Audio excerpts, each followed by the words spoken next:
Planeta algum é mais bonito do que Saturno.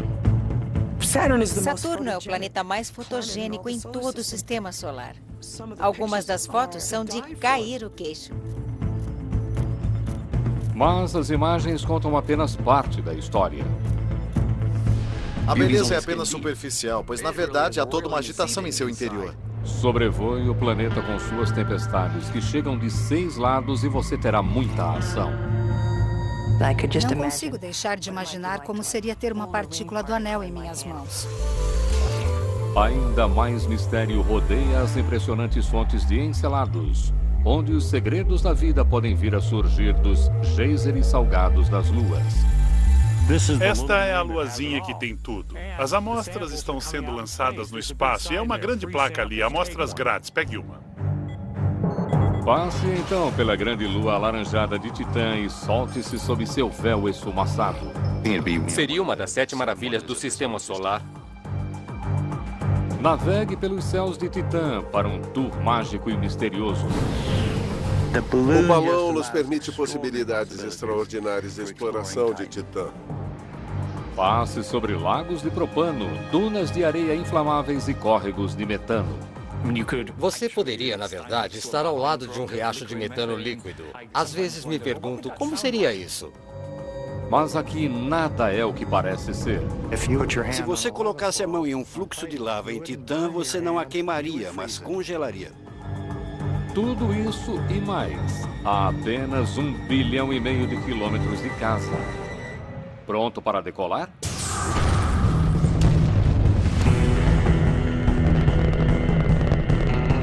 Nunca houve momento melhor para dar um salto gigantesco para locais onde ser humano algum jamais esteve, seguir os passos de nossos robôs pioneiros e explorar os planetas do nosso sistema solar.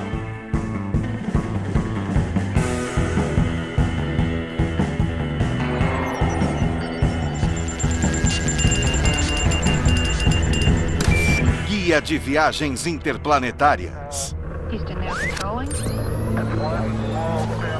Saturno.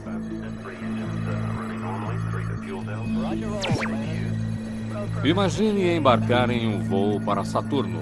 O que você precisa saber antes da viagem? Quais os melhores pontos no anel? E quais as luas que você não pode deixar de ver?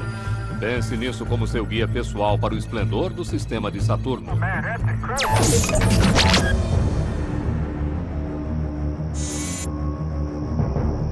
Uma mancha de luz vagando a uma distância que é o dobro da de Júpiter e 4 vezes a distância do cinturão de asteroides. Embora esteja a 1,5 bilhão de quilômetros da Terra, Saturno sempre chamou nossa atenção. Saturno é o sistema planetário mais rico em termos fenomenológicos em nosso sistema solar. Devido a seus anéis, ao planeta, à magnetosfera e à enorme coleção de luas incrivelmente diversas. Ele tem tudo. Em seus anéis, encontramos exemplos de outros anéis em torno de Júpiter, de Urano e Netuno. Encontramos todos eles nos anéis de Saturno. Se você quiser fazer perguntas fundamentais sobre o sistema solar, de um modo geral, Saturno seria o lugar aonde ir.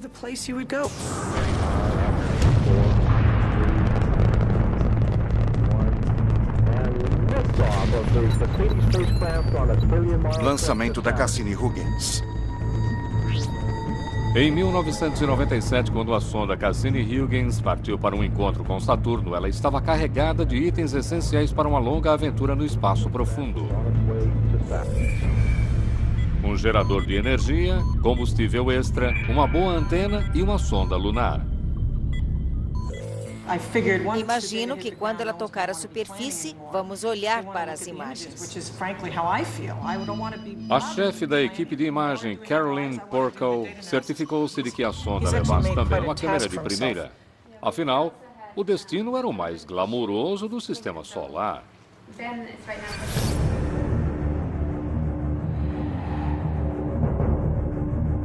Saturno pode ser o segundo maior planeta do Sistema Solar, mas assim como Júpiter, seu vizinho e gigante gasoso, o que ele sugere é maior do que sua substância. Em primeiro lugar, Saturno é uma gigantesca bola de gás. Na verdade, é uma gigantesca bola de fluidos. E as partes externas são gases, atmosferas. Mas à medida em que você vai mais fundo, ele fica cada vez mais quente, mais pressurizado. Por isso, se você descer a uma profundidade suficiente, você começa a ver uma espécie de efeitos líquidos. Uma estranha e bizarra física que não entendemos completamente. Diâmetro 120.540 quilômetros. Saturno é como se fosse um cara grandalhão, mas se enquadraria na categoria de peso leve cósmico. Ele é grande o suficiente para engolir 765 planetas terras, mas sendo o planeta menos denso, ele flutuaria sobre água. Assim como Júpiter, este é um mundo onde não há onde ficar. Sem uma superfície sólida é difícil até mesmo medir qual a duração de um dia. Ano de Saturno, 29,42 anos terrestres. Embora o topo das nuvens circule a cada 11 horas. Mas é o que há acima e não abaixo que irá atrair multidões àquele planeta.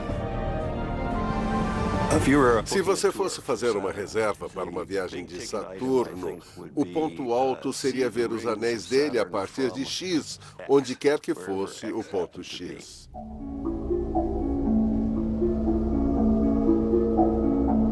A vista dos anéis a partir de uma das luas de Saturno seria espetacular. De perto, este disco brilha com trilhões de fragmentos de gelo. É difícil imaginar alguma coisa mais bonita do que o sistema de anéis. Eles são a primeira coisa que uma criança com um telescópio quer ver. Olhar esses anéis por um telescópio de fundo de quintal é algo incrível. Em um instante, quase todos podem desaparecer quando Saturno se inclina em direção ao Sol. Como turista espacial, o que o impressionaria seria ver o quanto eles são incrivelmente finos. Não são mais espessos do que 1 ou 2 andares de um edifício. Muito mais fino em relação à sua largura do que uma folha de papel, por exemplo. Interessado em ver por si mesmo? Aperte o cinto, viajante espacial. Esta é uma viagem e tanto. Como chegar?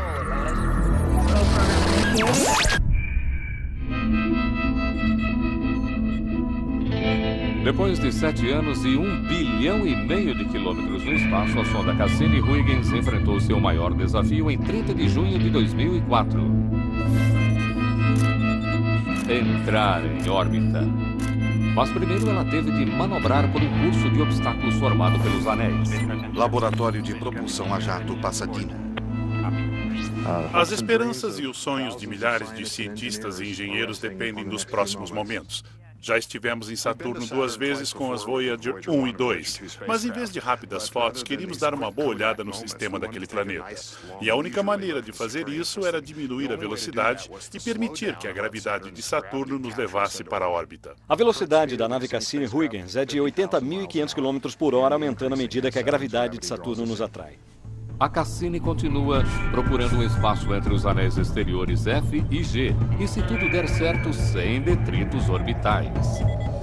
Havia sempre o risco de sermos atingidos por algo muito grande numa área muito sensível, como talvez um dos computadores ou até mesmo o tanque de combustível. E isso poderia muito cedo pôr fim à missão.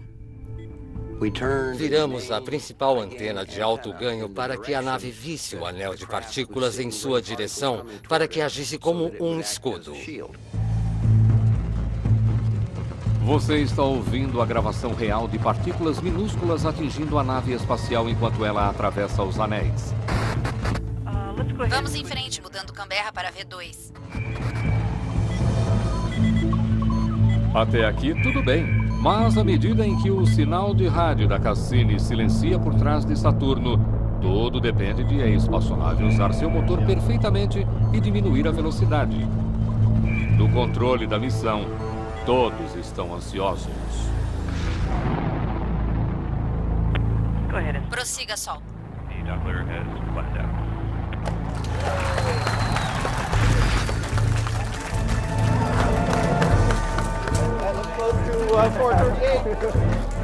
Quando a Cassini surge orgulhosamente da sombra de Saturno, Ela se volta novamente para atravessar a superfície do anel. Para qualquer habitante potencial do sistema de Saturno, seus olhos não o estão enganando esta noite. Há uma 32ª lua enfeitando o céu. A nave espacial Cassini-Huygens. Com as 62 luas conhecidas de Saturno, a Cassini está em boa companhia, com oportunidades fantásticas de fotografar, deixando com inveja até o profissional mais tarimbado. Saturno é o planeta mais fotogênico de todo o sistema solar. Por isso, eu sou a pessoa mais sortuda desse mundo. As imagens que mais me entusiasmam são as de Saturno com os anéis, com o planeta em crescente, ou quando olhamos de cima para os anéis e há uma lua ao fundo.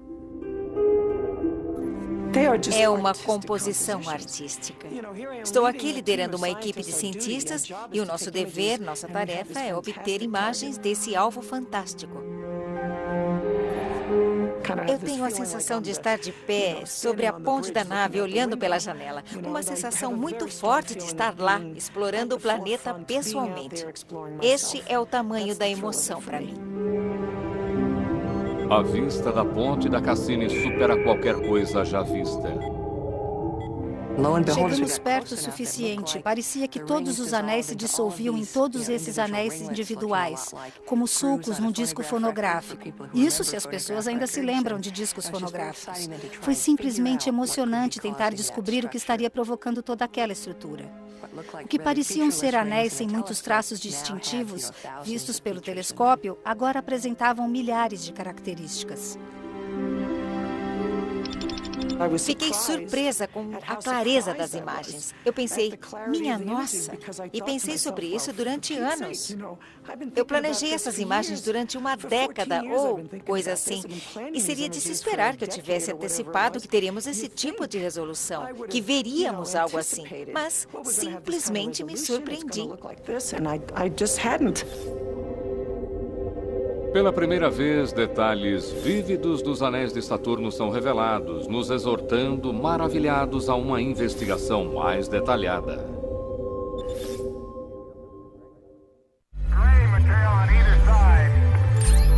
Todo mundo está familiarizado com os anéis de Saturno. Mas o que você destacaria se fosse você que estivesse enviando as imagens? Locais a visitar.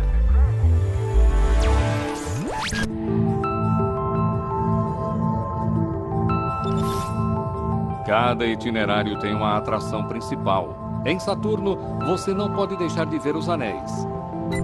Londres, Inglaterra.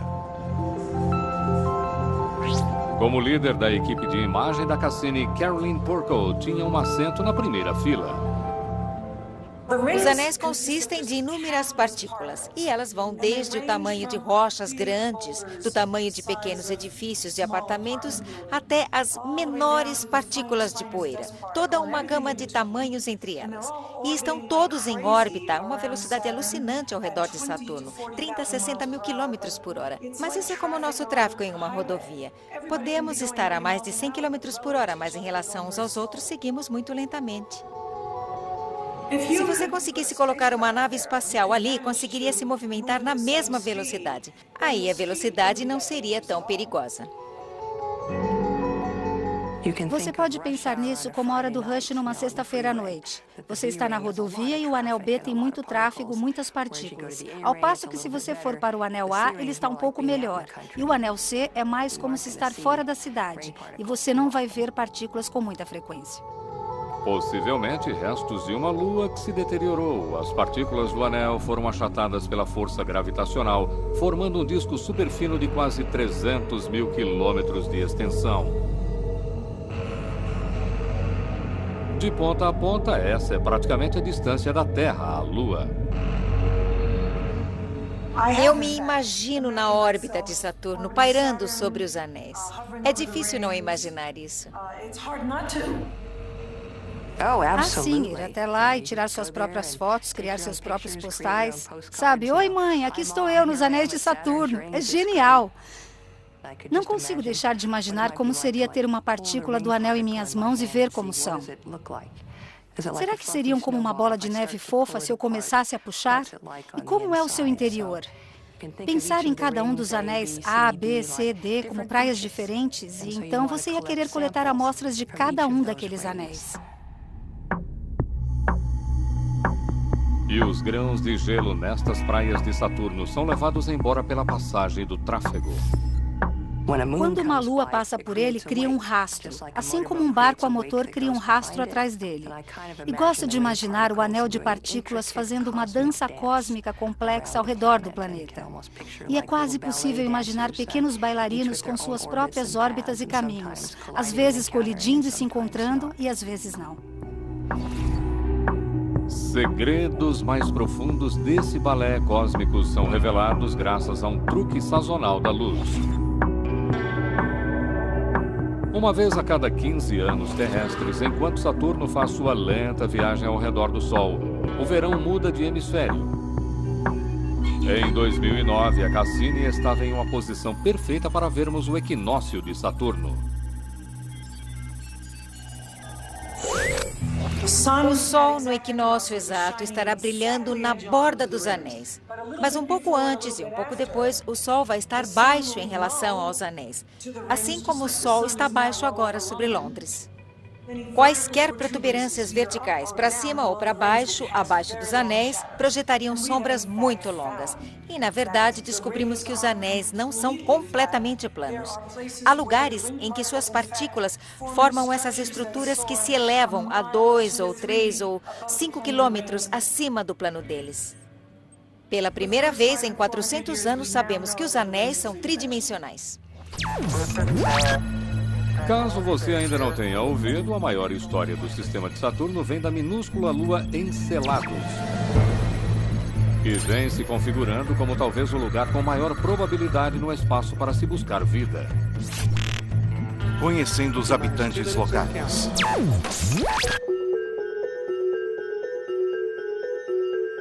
Enceladus, branca e reluzente. Uma bola brilhante oculta no difuso anel de Saturno.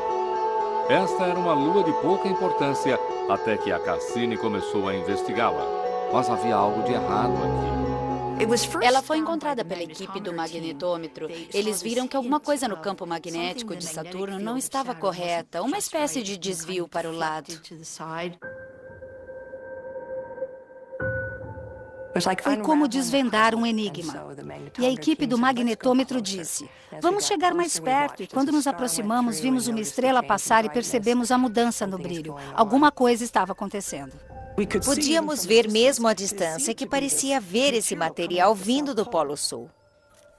E era algo tão dramático e tão incomum que achamos que poderia ser algo provocado pela câmera. Enceladus é bastante pequena, com apenas 500 quilômetros de extensão. Pequena demais para qualquer tipo de geologia dramática. Se você olhar para o Enceladus, vai ver que é como se estivesse coberta de neve. É muito brilhante, tão brilhante quanto neve que acabou de cair. Onde quer que você olhe, há fraturas. Há cadeias de montanhas e há abismos profundos. E quando finalmente olhamos para o Polo Sul, ficou claro que dali vinha toda a atividade. A equipe descobriu algo extraordinário. Fileiras e mais fileiras de geysers enormes, lançando água e cristais de gelo para o espaço, a partir da superfície de um branco como neve. Foi como uma gigantesca história de detetive. Juntamos pedaço por pedaço, reunindo as provas, até finalmente termos um quadro grande, a prova irrefutável que mostrava os geysers no Polo Sul de Enceladus. Há água e gelo sendo lançados de rachaduras gigantescas de uma região do tamanho do sul da Califórnia. Aparentemente um grande campo geotérmico, digamos assim. Da órbita, ela não se parece muito com a Califórnia, apenas fria como seria de se esperar de uma lua gelada tão longe do Sol. Este é o mistério de Enceladus. Ela é quente. O Polo Sul é quente. Isso é tão maluco quanto dizer que o Polo Norte da Terra é mais quente do que o Equador. As melhores indicações até agora sugerem que a fonte de água está em um oceano ou mar subterrâneo, oculto sob a crosta de gelo no Polo Sul, aquecida pelo calor das marés. Isso tem sido um mistério, porque Enceladus é muito pequena e não deveria ter todo aquele calor. Acreditamos que aquela fonte de calor sob a superfície derreta a água, e que a água derretida, que pode estar misturada a um pouco de amônia e outras coisas para baixar seu ponto de fusão, abre seu caminho saindo do solo e lançando-se espaço afora. Aqui está um elemento surpresa na busca por vida. Esta pequena lua que imaginaríamos estar morta e sem brilho tem água gelada sendo lançada de seu polo sul. Tudo o que você precisa para a vida está lá. Há uma fonte de energia, há uma fonte de água, a fonte de matéria orgânica, fonte de nitrogênio, tudo está ali, todos os requisitos para a vida. Esta é a luazinha que tem tudo. As amostras estão sendo lançadas no espaço, há uma grande placa ali, amostras grátis, pegue uma. Simplesmente passamos por ali e agarramos uma pelo caminho. Eu acredito que seja o lugar do nosso planeta solar aonde ir neste momento para investigarmos questões de importância astrobiológicas.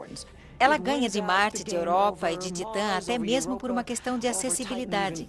Ela é acessível.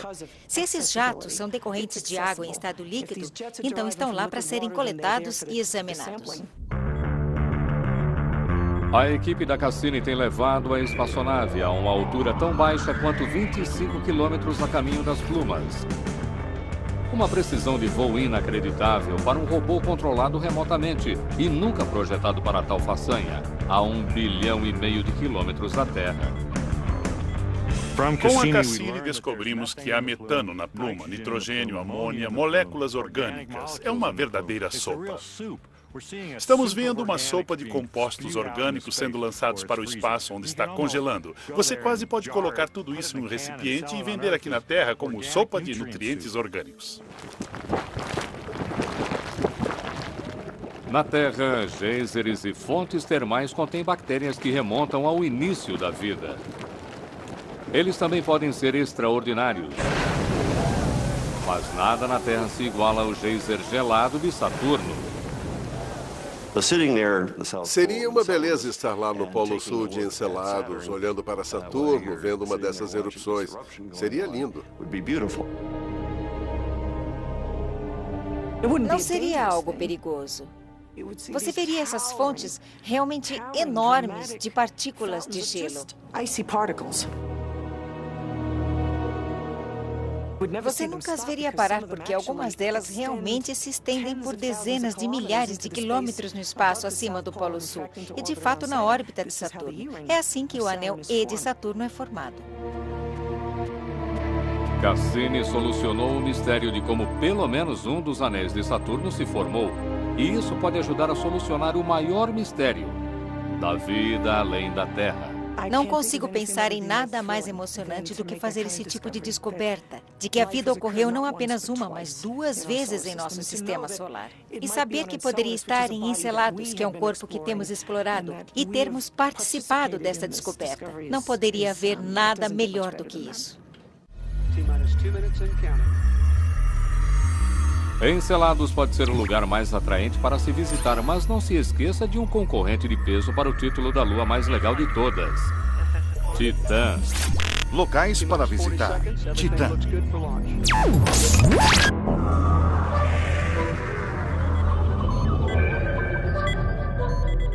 Maior do que Mercúrio ou Plutão, a lua Titã de Saturno é o único mundo, com exceção da Terra e de Vênus, a ter tanto uma superfície sólida quanto uma atmosfera espessa.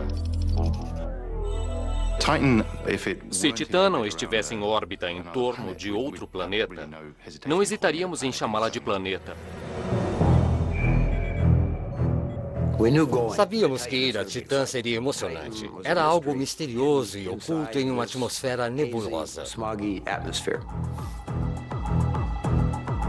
A Cassini confirmou que Titã está envolta em uma espessa fumaça alaranjada.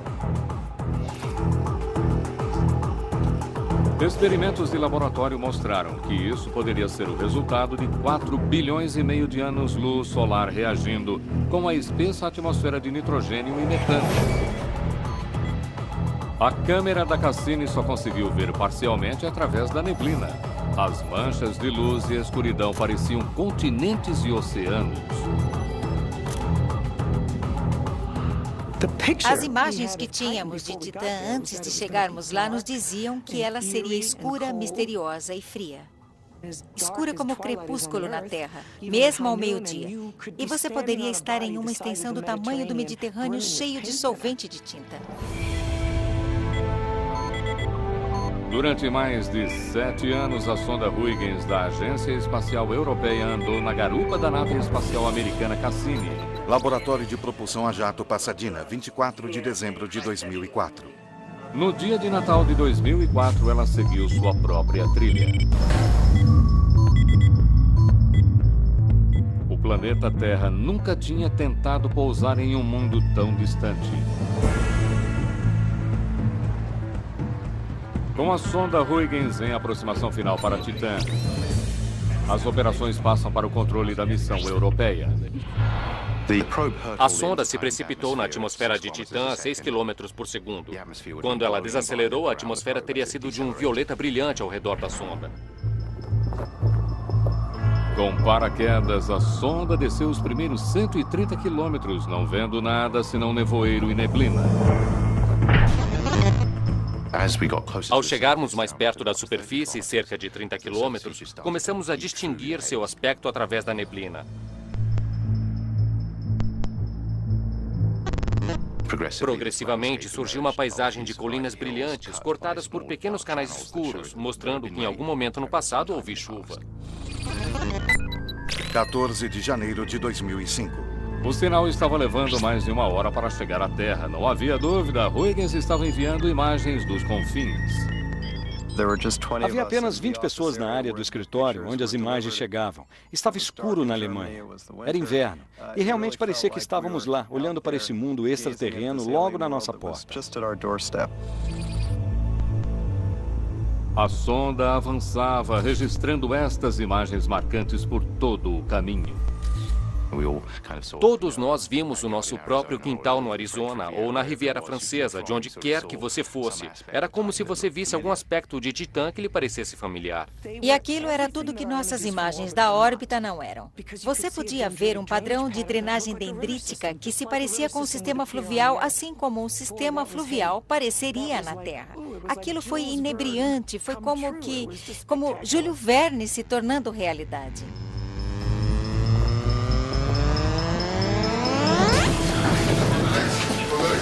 Rochas! Temos rochas! Sim, sim! Olha, Márcio, olha! Sim, sim, sim, olha! Ganhamos o dia! A Huygens pousou em Titã e nos enviou estas poucas centenas de fotos. Até que as baterias parassem e ela congelasse.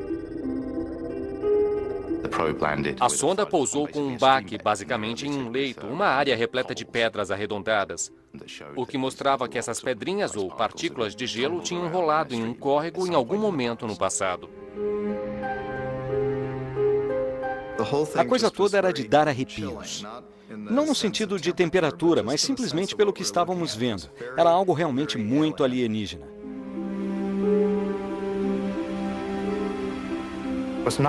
Não é um lugar no qual você vai querer sair com seus sapatos e meias e shorts e camiseta. São 93 graus Celsius mais frio do que a temperatura do gelo seco. Com a temperatura de superfície tão baixa em Titã, nada é o que parece ser. Titã é um mundo com líquidos. A diferença é que o líquido não é água. O líquido é metano. Pense em gasolina. É um líquido, como gás branco.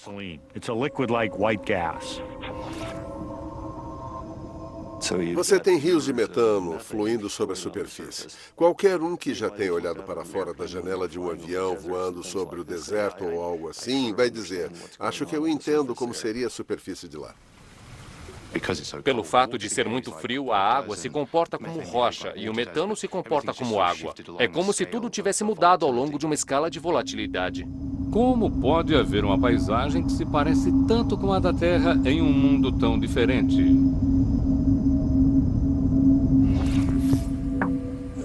Nitrogênio.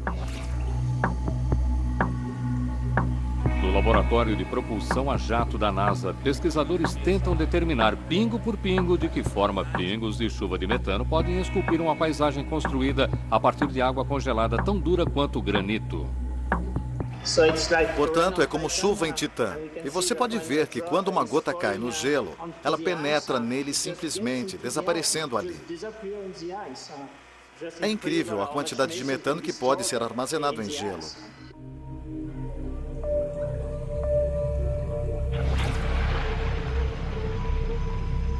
O metano penetra o gelo como água no solo. E assim como na Terra, qualquer excesso irá cortar seu caminho em costa abaixo. Titã seria um lugar maravilhoso para se visitar. Estar ao lado de um riacho murmurante de metano líquido, correndo por seus pés, me faz perguntar às vezes como seria isso.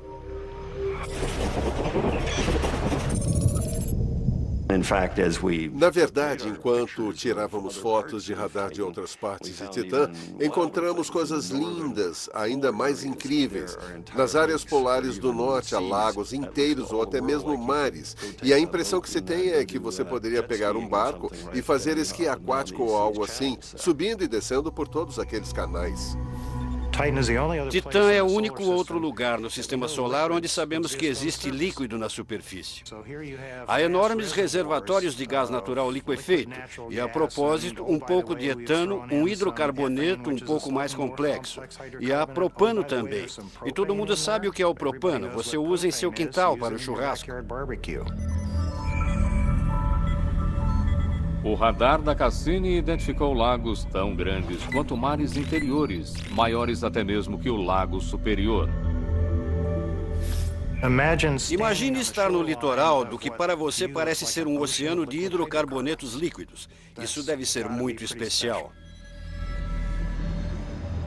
E se você acha que os lagos são estranhos, veja os vulcões. Acreditamos que o material expelido pelos vulcões de Titã seja uma mistura de amônia e água, que permite que a água derreta a uma temperatura muito baixa. Esta é a lava em Titã. Uma mistura mal cheirosa de água e amônia derretida a menos 100 graus Celsius. Você pode construir qualquer coisa em Titã, desde pequenos cones até grandes montanhas com esta coisa.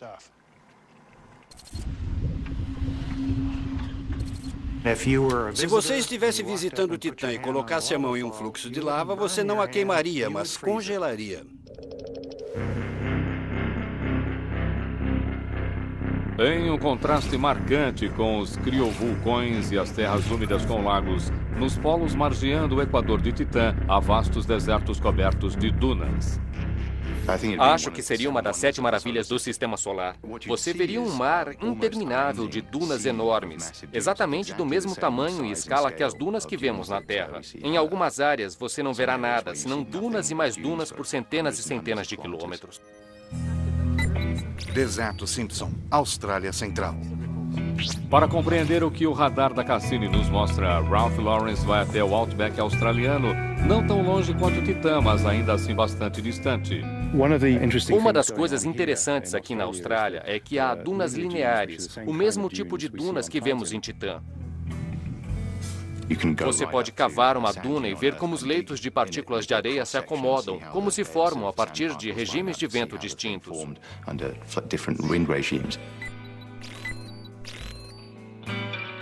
A comparação do padrão de dunas em ambos os mundos pode revelar o padrão dos ventos em Titã. Uma pista para decodificar o complexo sistema climático criogênico da Lua. Assim como uma chuva de pó de café instantâneo congelado, eles são levados pelo vento em pilhas enormes que cobrem 20% da superfície. E assim como um bom café, estas dunas de Titã têm uma cor escura e forte. As dunas representam um enorme estoque de materiais orgânicos, centenas de vezes maior do que todo o carvão que temos no planeta Terra, por exemplo. Provavelmente você não vai levar este carvão alienígena para casa, mas os hidrocarbonetos líquidos na orla costeira de Titã poderiam ser muito úteis para a viagem de volta. Há mais energia do tipo de combustível fóssil do que nossas reservas conhecidas na Terra. Talvez por um fator de 10 ou até mesmo centenas. Isso é uma grande quantidade de gás para qualquer um. Mas uma coisa ainda mais valiosa pode ser encontrada no depósito de moléculas orgânicas. A resposta para a questão da vida, do universo e de tudo o mais. Como você passa de materiais tão simples como carbono, hidrogênio, oxigênio e nitrogênio para algo que o leva a perguntar de onde isso veio? Isso é um grande avanço.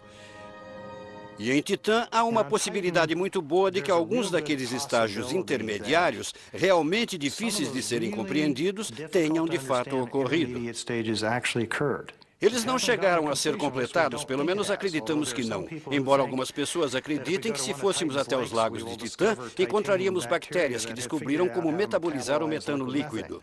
Esse não é um líquido que nós e que as formas de vida na Terra gostemos. Mas talvez uma forma de vida em Titã que cresceu com metano líquido se sentisse confortável ali e olharia em choque para o fato de haver organismos que vivem na água e diria: "Oh meu Deus, as coisas na Terra vivem na água. Coitado dos pobres terráqueos. Nós vivemos em metano líquido, muito mais agradável." Titã é o teste final para a vida em nosso sistema solar. Se existir vida em condições tão alienígenas, então podemos encontrá-la em qualquer lugar. A missão Huygens não será nossa única viagem para Titã. E nem a Cassini nossa última visita a Saturno.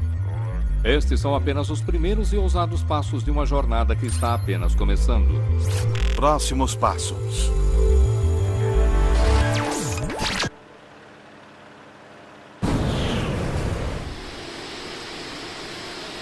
Deserto de Mojave, Califórnia. Mesmo antes de terminada a missão, a Cassini nos deixou com o desejo de voltar para lá. O explorador planetário Jonathan Lunine e o pioneiro aeronáutico Julian Knott acreditam saber a maneira perfeita de fazer isso. Um balão de ar quente robótico. Estamos sobrevoando uma área muito parecida com o local de pouso da Huygens. E eu adoraria ver aquelas ravinas em Titã. Vales profundos, onde o metano está fluindo e esculpindo as montanhas. Muito parecido com o que estamos vendo agora. O sonho é voltar a Titã e soltar um balão robótico na atmosfera. Um gerador de rádio isótopos irá fornecer a energia elétrica e o calor residual para dar sustentação ao balão na atmosfera fria. Titã tem uma atmosfera densa e fria. A gravidade é baixa, os ventos são suaves e, portanto, balonar é muito fácil. As condições em Titã são 1000 vezes melhores do que em qualquer outro lugar do Sistema Solar para voar em balões. É a melhor destinação para se voar de balões. Acho que esse voo mostra muito bem porque um balão é uma maneira maravilhosa de explorar Titã. Se você estiver em uma área interessante, é muito fácil vir para baixo e talvez até mesmo pousar na superfície e baixar instrumentos. Com um balão de ar quente robótico, seria possível cobrir toda a circunferência de Titã em um espaço de talvez 6 meses.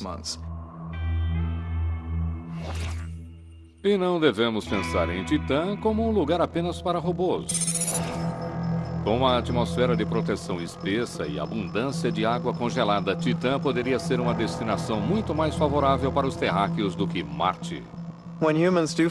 Quando os seres humanos finalmente saírem para o Sistema Solar, e eu acredito que eles o farão, Titã será vista como um lugar um pouco distante, mas muito atraente onde se divertir.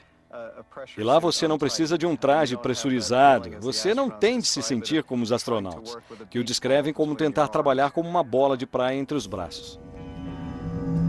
Respirando por meio de um scuba mais potente e equipados com algo entre uma roupa de super esqui e um macacão hazmat, os futuros titanautas poderiam fazer suas explorações sem problemas. Tudo que você precisa é daquela proteção térmica e de oxigênio, para você se divertir na superfície e dar um passeio de balão. Será um lugar onde as pessoas vão querer ir para ver um mundo verdadeiramente exótico e estranho. Nem mesmo um pequeno rasgo em seu traje seria uma ameaça à vida. Uma vez eu fiz um cálculo para saber se as pequenas quantidades de monóxido de carbono matariam você antes que o cianeto de hidrogênio. E, na verdade, verifica-se que ambos são suficientes para lhe dar apenas uma dor de cabeça. Mas o local provavelmente teria o cheiro de uma refinaria de petróleo. Falando em refinarias, o reabastecimento para a viagem de volta poderia ser tão simples quanto ir até o lago mais próximo e encher o seu foguete com metano, hoje em desenvolvimento de testes na Terra. E se você foi até Titã, por que também não dar uma esticada até Encelados? A verdadeira questão não é se Encelados têm elementos orgânicos. Nós sabemos a resposta para isso. Ou se Encelados têm água. Sabemos a resposta. A questão é, será que aqueles elementos orgânicos têm origem biológica?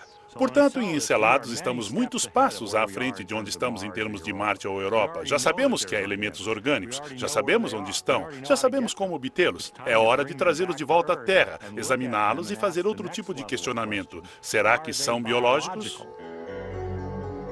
Isso pode demorar um longo período de tempo para acontecer, mas eu realmente acho que é algo que temos de fazer. Temos que dar o primeiro passo. E para mim, saber se a vida teve início em outros lugares do sistema solar é a razão pela qual fazemos isso.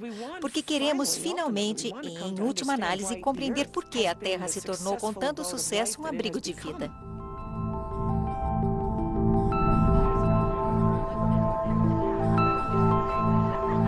Pensando agora na missão ampliada, a equipe da Cassini se reuniu recentemente em Londres para fazer um balanço de onde estiveram e planejar o caminho a seguir.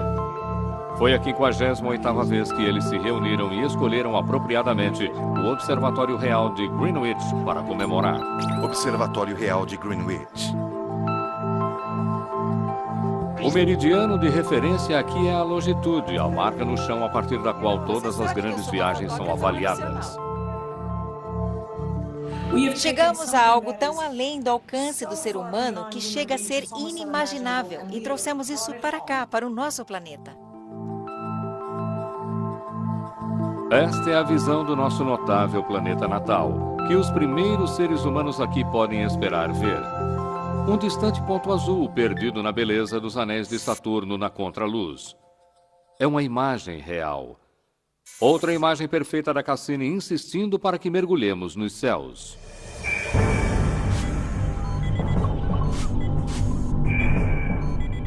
Os seres humanos saíram de praias, de mares e oceanos e imaginaram grandes aventuras. Agora imagine estar na margem de um mar alienígena. E sabemos que essas margens estão lá. Só temos de ir até lá e vivenciar isso. E é isso que eu gostaria de fazer. Eu gostaria de pousar um balão, sair, pegar um desses seixos arredondados e jogá-lo na Huygens. Talvez tenhamos de falar em um parque planetário que devemos preservar para as gerações futuras. Será que queremos explorar Titã devido a seu metano? Talvez a gente vá perturbar outros lugares, mas Saturno é um lugar encantador e talvez devêssemos deixá-lo em paz. Com tantas luas interessantes em sua trajetória de voo, a NASA está fazendo planos para o que fazer quando a missão Cassini chegar ao fim, por volta de 2017. Queremos ter certeza de que a nave espacial não irá atingir um destes corpos e, portanto, vamos colocá-la na atmosfera de Saturno. Lançá-la contra Saturno e fazê-la queimar em um momento de glória, depois de 20 anos riquíssimos de exploração no espaço. Todas as moléculas que compõem atualmente a sonda Cassini ainda estariam em Saturno. Na verdade, ficariam ali para sempre.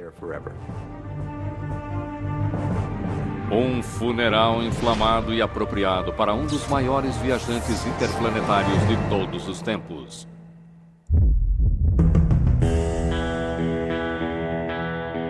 Independente de ser uma bola de gás e flutuar na água, Saturno é um destino bastante sólido tanto para a ciência quanto para se ver coisas espetaculares. Apenas começamos a perceber as riquezas que ele oferece, e apenas porque enviamos uma nave espacial para lá. É sempre a mesma história em todo o sistema solar. Você nunca irá saber o que está perdendo se nunca se aventurar. Versão Marshmallow São Paulo.